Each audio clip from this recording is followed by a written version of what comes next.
मला वाटतं उद्धव ठाकरे यांचा मानसिक संतुलन बिघडलं असावं.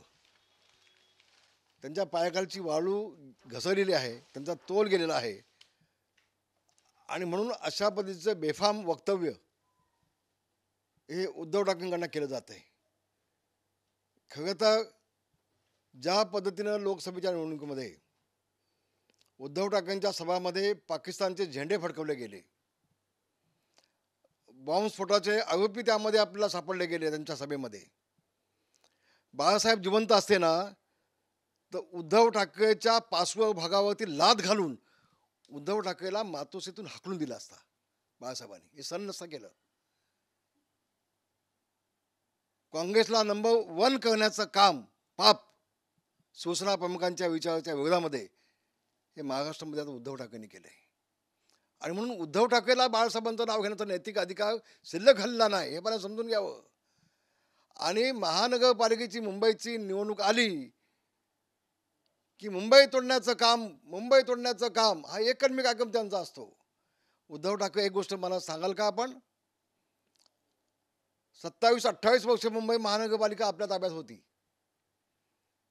टक्क्याचं राजकारण मी आज बोलणार नाही, वेळेल तेव्हा बोलेन. पण या 25, 27, 28 वर्षामध्ये मुंबईमध्ये 50% जो मराठी माणूस होता त्याला वसई, नालासोपारा, कळवा, अगदी पुढं ठाण्याच्या पलीकडे सगळा मराठी माणूस तुम्ही घालवला. हे पाप तुमचं आहे ना हो. हे पाप कुणी केलंय? मुंबई महानगरपालिका कुणाकडे होती? काय केलं तुम्ही मराठी माणसासाठी? आज अनेक इमारतीमध्ये नॉनव्हेज खाणाऱ्या मराठी माणसाला प्रवेश नाही, फ्लॅट नाही. तुम्ही काय केलं? तो परवानगी तुम्हीच दिलीत ना.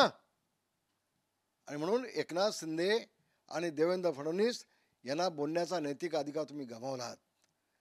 ह्या दोघांनी जे 2.5 वर्षात काम करून दाखवलं ना, तुम्हाला लाज वाटली पाहिजे.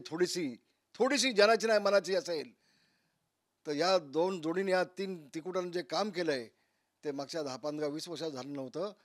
असे लोकाभिमुख निर्णय त्यांनी घेतलेत. जनता त्यांना शाबासकी देते. आणि तुम्ही कावळ्यासारखं किती कावकाव केलं तर एकनाथ शिंदे आणि देवेंद्र फडणवीसांचं तुम्ही काय बिघडू शकणार नाही. घोडा मैदान लांब नाही. आता ऑक्टोबर, नोव्हेंबर महिना जवळ झालेला आहे. तुम्हाला पाहायला मिळेल कोण कितने पाणी में आहे. लवकरच तुम्हाला पाहायला मिळेल. आणि म्हणून एकदा मी आपल्याला सांगेन, आपण एकनाथ शिंदे आणि देवेंद्र फडणवीस यांच्या वाट्याला जाऊ नका. आज दिल्लीमध्ये जाऊन कोट्यावधी रुपयाचं, करोड रुपयाचा विकास आणण्याचं काम हे 2 माणसं करत आहेत. बूट चाटायला एकनाथ शिंदे जात नाही.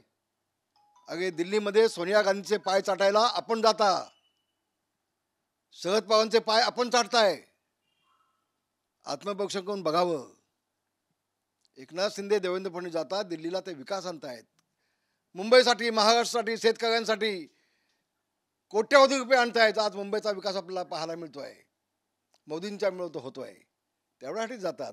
पण तुम्ही जाता ते फक्त तळवे चाटण्यासाठी, पाय चाटण्यासाठी. सोनिया गांधीचे आपण जाता हे उभ्या महाराष्ट्राला माहिती आहे.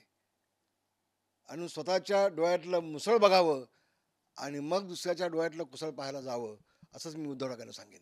धन्यवाद. जय हिंद, जय महाराष्ट्र.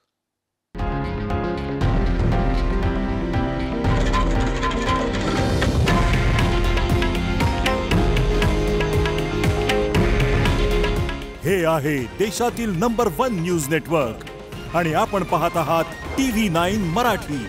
काळजी तुमची, हित महाराष्ट्राचं.